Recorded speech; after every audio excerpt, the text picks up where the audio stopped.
এটি হচ্ছে সেন্ট্রাল লন্ডনের দ্য লন্ডন ক্লিনিক।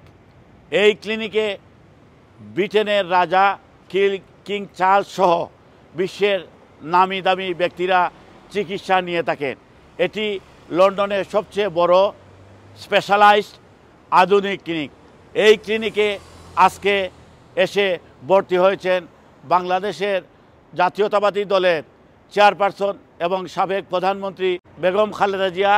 সকাল ৯টায় লন্ডনের হিথ্রো আন্তর্জাতিক বিমানবন্দরের টার্মিনাল 4-এর ভিআইপি টার্মিনাল দিয়ে লন্ডনে পৌঁছান।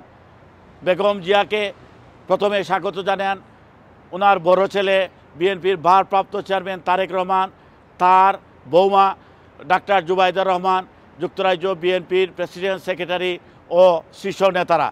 এরপরে বেগম জিয়া 11টা 10 এই ক্লিনিকে আসেন, ক্লিনিকে এসে ভর্তি হন।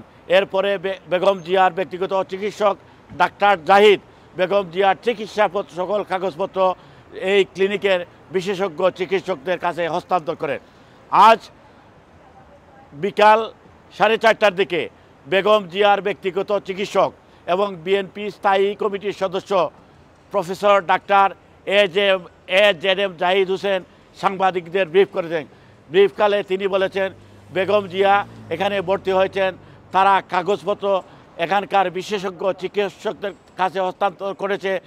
সেই কাগজপত্র বিশেষজ্ঞ চিকিৎসকরা রিভিউ করে তারা কয়েকদিনের মধ্যে রিভিউ করে বেগম জিয়ার কি চিকিৎসা নেওয়া যায় বা এখানে চিকিৎসা হবে না যুক্তরাষ্ট্রে নিয়ে যাওয়া হবে সে বিষয়ে পরামর্শ দেওয়া হবে।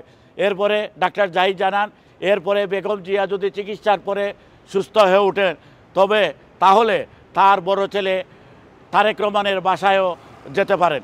এদিকে যুক্তরাজ্য বিএনপির নেতারা বলেছেন বেগম জিয়া যদি সকলের দোয়ায় সুস্থ হয়ে ওঠেন তাহলে যুক্তরাজ্যের সর্বমহলকে নিয়ে একটি বিশাল জনসভা করা হতে পারে এবং বেগম জিয়ার সুস্থতার জন্য যুক্তরাজ্য বিএনপির নেতারা দেশে বিদেশে সকল জাতীয়তাবাদী শক্তি এবং প্রবাসীদের দোয়া চেয়েছেন।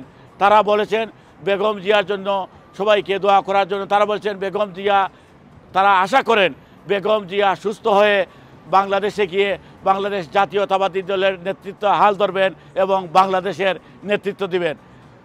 এম.এ. কাইয়ুম, কিউ নিউজ, যুক্তরাজ্য।